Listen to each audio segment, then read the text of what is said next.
বাড়িতে বানাতে পারলে কেন দোকান থেকে কিনে খাবেন। একদম রেস্টুরেন্টের মতন নান তান্দুরি রুটি খুব সহজে মাত্র কয়েকটা উপকরণে যে কেউ তৈরি করে নিতে পারবেন। এত সুন্দর হবে দোকানের থেকেও সেরা, নরম তুলতুলে, মুখে দিলেই মিশে যাবে। 2-3 দিন রেখে দিলেও কোনোভাবে শক্ত হবে না, পাউরুটির মতনই স্পঞ্জি থাকবে। একবার খেয়ে দেখুন, আশা করি ভালো লাগবে। নমস্কার, বঙ্গ রাঁধুনি 2.0-তে সবাইকে স্বাগত জানিয়ে শুরু করছি আজকের রেসিপি, রেস্টুরেন্ট স্টাইলে বাটার নান তান্দুরি রুটি। তাহলে চলো দেখে নেওয়া যাক আজকের রেসিপিটি। সবার প্রথমে আমি ডোটা মেখে নেব। তো তার জন্য একটা বাটিতে নিয়ে নিচ্ছি 2 কাপ ময়দা। আমি নান তান্দুরি রুটি বানানোর জন্য এখানে ময়দা নিয়েছি, আপনারা চাইলে আটাও ব্যবহার করতে পারেন। হাফ চামচের মতন নিয়ে নিয়েছি লবণ, 1.5 চা চামচ নিয়েছি চিনি। চিনিটা দেবার কারণে হালকা একটা মিষ্টি ভাব নানের মধ্যে আসবে। এবার দিয়ে দেবো 1 চা চামচ পরিমাণে ইস্ট। যে কোনো মুদিখানা দোকানেই এই ইস্টটা আপনারা পেয়ে যাবেন। আর দিয়ে দেবো 2 চা চামচ গুঁড়ো দুধ। শুকনো উপকরণগুলো ভালো করে মিশিয়ে নিতে হবে। এখানে আমি ভালো করে মিশিয়ে নিয়েছি। এবার দেব 1 কাপ পরিমাণে উষ্ণ গরম জল, আর দিয়ে দেবো 1 চা চামচ পরিমাণে বাটার। এরপর সমস্ত উপকরণগুলি একসঙ্গে মেখে নিতে হবে। এখানে হালকা কুসুম গরম জল ব্যবহার করতে হবে, খুব বেশি গরম জল নিলে ডোটা ভালো হবে না। ডোটা অল্প অল্প জল দিয়ে মেখে নেব। তো ডোটা আমার এখানে খুব সুন্দরভাবে দেখুন মাখানো হয়ে গেছে। এবার আমি ডোটার উপর থেকে একটু বাটার লাগিয়ে দেব, যাতে পরে ডোটা ফুলে উঠলে উপরটা ড্রাই না হয়ে যায়। 30 মিনিটের জন্য ঢাকা দিয়ে রেখে দেব। আপনাদের হাতে যদি বেশি সময় থাকে তাহলে 1 ঘন্টার জন্য রাখতে পারেন। এবার ঢাকা খুলে মসৃণ করে ডোটা আর একটু মেখে নেব। তারপর রুটির মতন লেচি কেটে নেব।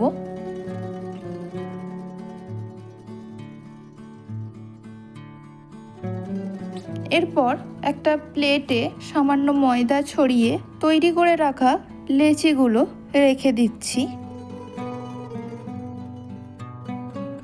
তারপর 5 মিনিটের জন্য ঢেকে রেখে দেব।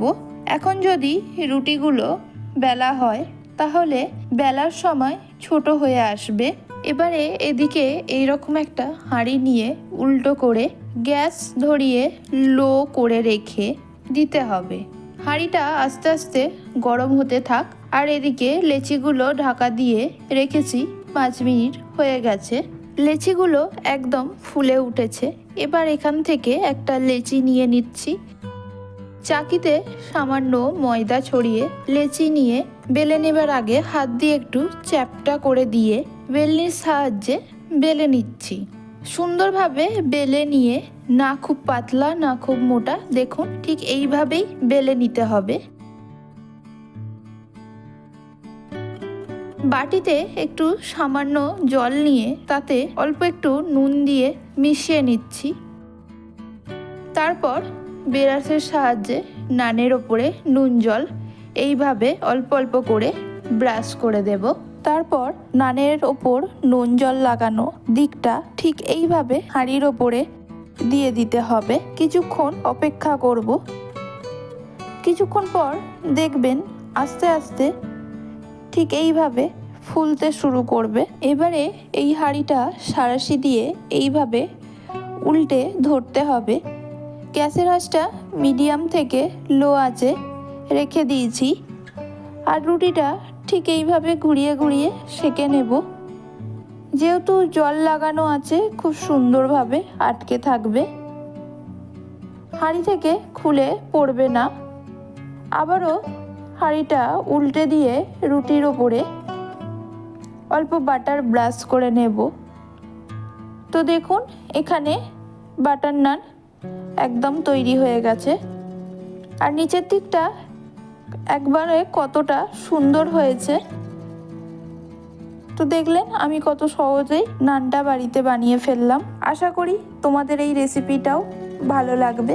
বাড়িতে অবশ্যই ট্রাই করবেন আর আমাকে একটা কমেন্ট করে জানাবেন। তাহলে আশা করি বুঝতে পারলেন বাড়িতেই কত সহজে রেস্টুরেন্ট স্টাইলে বাটার নান তান্দুরি রুটি বানানো যায়। যদি সম্পূর্ণ রেসিপিটি আপনাদের ভালো লাগে অতি অবশ্যই আমাকে কমেন্ট করে জানাবেন। নতুন বন্ধু হলে আমার চ্যানেলটা সাবস্ক্রাইব করার অনুরোধ রইল। হাজির হব আবারও নতুন নতুন রেসিপি নিয়ে। ততক্ষণ ভালো থাকবেন, সুস্থ থাকবেন। ধন্যবাদ।